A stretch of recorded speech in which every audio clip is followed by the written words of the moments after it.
Hey everyone. I'm Montreal right now. Well, technically just outside Montreal, at a MTL Cool, a commercial refrigeration manufacturer, a Canadian-American manufacturer. They've got two manufacturing facilities here just outside Montreal, and then 1 hour away across the border in the U.S. for the U.S. market. They're a commercial refrigeration manufacturer working with display cases and a variety of other iterations. This guy, Marc Bedard, is one of the co-owners. It's a family-owned business. You've been working in this business for several decades. Yeah, longer than I should have. Yeah, longer. Yeah, so he's got a wealth of experience in the commercial refrigeration market. His son now runs the business, and probably the next generation will come after that. So it's a family business, true family business, and they work with a variety of different end users, retailers, from the very large ones like a Kroger or RBS, right down to different brands and mom and pop shops all across the US, which is a key market for MTL Cool, right? Correct. And why am I here? It's basically because, Marc was instrumental on this journey of going from synthetic-based commercial refrigeration equipment to natural refrigerant-based, and in this case, propane. And you started in this journey back in 2016, right? 2016, yeah. So that's when you first started introducing propane-based commercial refrigeration equipment for the North American market. Correct. Yep. And then now we're fast forward 2024, you're 100%, right? All products now are being manufactured with R290 propane. Okay, so that's a pretty big deal. 100% of the productions coming out from our MTL Cool is propane-based today. So it took just a few years to migrate from 0 to 100%. So, and that's now the core business. And so Marc's going to show us a little bit the test lab and some of the things they're working on, and we'll maybe get a little bit of a tour as well of the assembly of these products. So right now we're in the test lab, and you can see there's a unit that's being tested right now, hence some of the background noise. But you do this for kind of like for ASHRAE and other bodies that you need to certify for, yep. Right? DOE, you said, yep. Performance and so on, and obviously for customers to make sure that you're delivering on the performance. Correct. Right? And documenting. Yeah, and documenting all of that. So Marc's going to tell us a little bit about this particular unit and some of the things that you're doing, what they're doing with this one that they're testing right now. Tell us a little about this particular unit. What's so special about that? Okay, so we have our own glass, and here in this room we're testing. So you make your own glass, right? We make our own thermal panes. Yeah. Yeah. So you can see it's a beautiful finish. Gives a nice aspect to the unit. Here we're testing for ASHRAE 72, and we're testing for DOE, and the ambient is kept at certain really strict 75, 55 RH. We also like to think that this is the best protected machine in the marketplace. So we go a step further. So on the compressor system, you have high pressure controls, manual high pressure controls, which will cut out and need to be manually reset. You have low pressure controls. If it's short of gas or frozen, it protects the compressor. So then if it hits a certain pressure point, then it would stop. Correct. Right? Why would that be important? That would be to protect the equipment, I guess? To protect, exactly. And the charge? The compressor. Well, to avoid any... Potentially, but not directly. Not directly. But the higher pressure you're running, the higher the more chance of a leak. Sure. Or vibration, or damaging the compressor or the components. On the condenser, we have a... So this is quite cool, right? You've got this very simple gadget, right? That you're basically a filter that you put... It's an electrostatic filter, so as the air is going across it, it energizes and attracts the dust. Okay. It's magnetic, so it's just... So you just put it on the condenser. It clips onto the condenser. This isn't the right one. This isn't the right one, but it's just to give you an idea. So they can easily clean it and avoid... because over time that accumulates, a lot of dust accumulates, right? And that really has an impact on the performance. Exactly. Depending on the store, it could be 2 months, 3 months, or a year. So from a serviceability point of view, that's pretty cool. Very well. Yeah.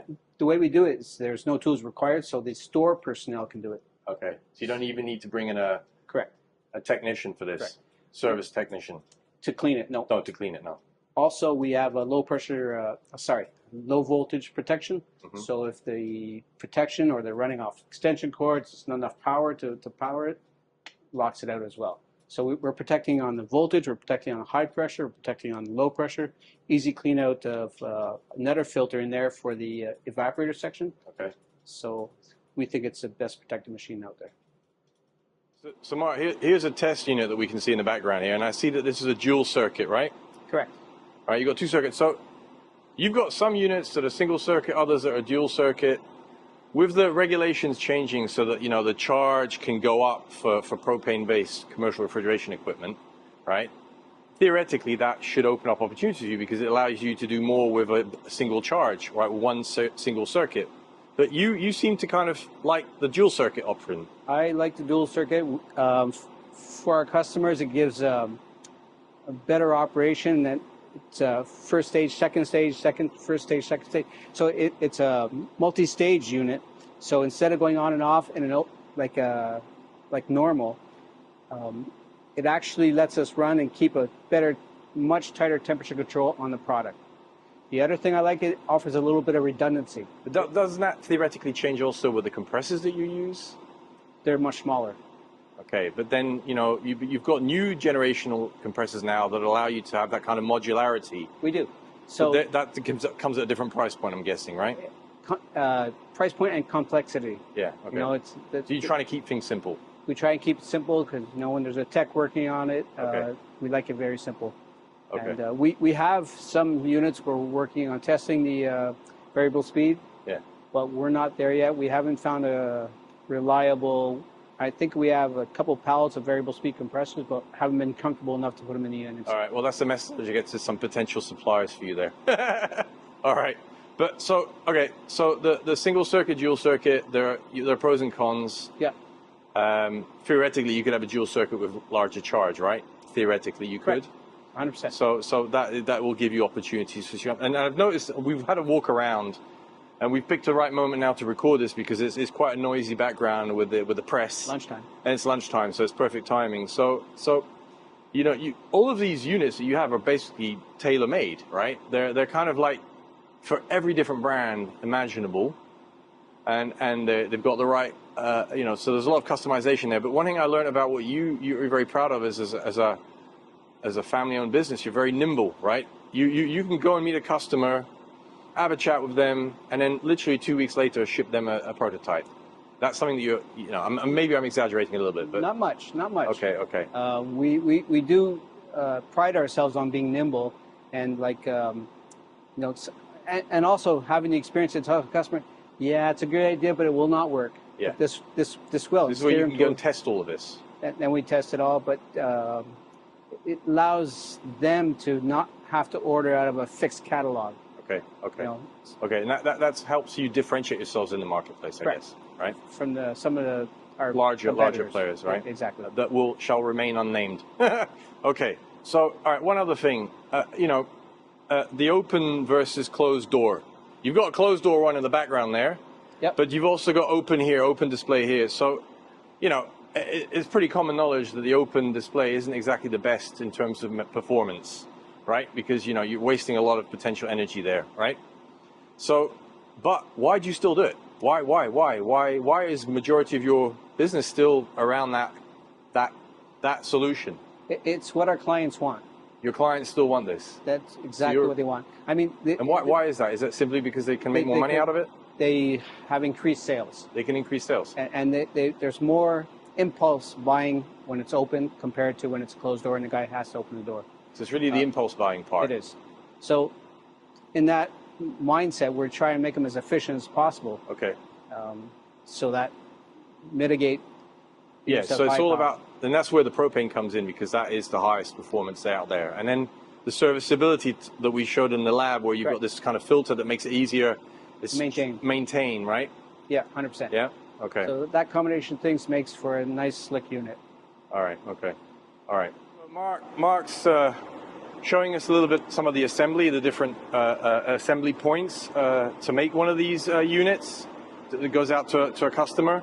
So tell us about the glass here, right? You've got quite a few examples here. So you talk about, what's so special about this for someone that wouldn't know? Okay, so we assemble our own thermal paints here, so it's tempered glass both sides, low E, but we've engineered a bullnose clear bullnose so that it gives a much cleaner look to the unit. It's see-through, so if you have two doors meeting, it's see-through. And that helps the purchasing. That helps Marketing, influence yeah. the purchase. So instead of having a big frame on two doors, it's clear. All right. And it's argon filled. And we make it all here. It's UV cured to glue it all.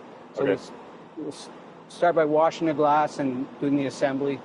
So here this is where you get from your suppliers all the metals that you use, right? That you then press here, right? Correct.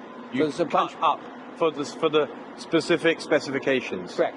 So every panel is made here, punched. Yeah. We have this rack so we can run lights out. Okay. Pulls it in, stores it back in. So it's all automated, all controlled from the office. Okay. And then next to it, you have, this is where you start to actually create the shapes, right? Yeah. So this is our bender. It's automated, called a tool cell. So quickly the robots change all the tools, so the setup is always right on, always perfect. And so they bend all the parts here before it goes to the paint. Okay, and which is next door? Correct. And happy to hear that for some of the spare metals that you recycle them, right? 100%. Over there you can see the bins here where you got some recycling that are then shipped back and then reused, right, later on? Correct. Not in this assembly, but for another client. Yeah, remelted or whatever. Yeah. And then here is the paint jobs, right? This is where you basically do all the painting, all the panels, according to the customer. Yeah. So here it's electrostatic. Sorry. Okay. Electrostatic painting. Okay. So it's automated paint line, automatic guns, so we can do multiple colors, or we do our normal colors. So this is where we start to get more natural. More specific to propane, right? What's behind here? So here's our charging booth. Okay. It's explosion-proof enclosure. Okay. So the units will come down. They're charged with a pre-set amount of propane. Okay. And then the last thing is an ultrasonic weld. Okay. Just to seal the unit. Which you're going to show in a minute, right? Sure. Yeah. I mean, we've got here a unit right in the background where you got where the welding. Correct. Here, right? Yeah. So you can see, using a combination of pressure and heat, you have the ultrasonic seal. Okay. Okay. So basically. So all of this in the back here, the unit that you see here, I mean, you've got obviously some standard suppliers that you're getting from. Yes. But you are making this yourselves, right? You're designing all of this. You're not getting this from a specific supplier. No, not like a cassette that you're getting preloaded. No, we do it all in house. It's all in house, right? Correct. Ready to go, right? Not ready to go, but it will be going out relatively soon. And this is about the filter that we were talking about earlier. That's for a specific product. Yeah, very easy. Anyone can do it. 100%. Yeah. So then here you've got some condensing units. Correct. That are then assembled, inserted, and it's case by case. And you're shipping quite a few out. You had a big shipment out yesterday. You've got another one coming later today, right? Correct. Yeah, so this is a day-to-day activity. 100%. Okay. And 100% propane. 100% propane, yeah. All right.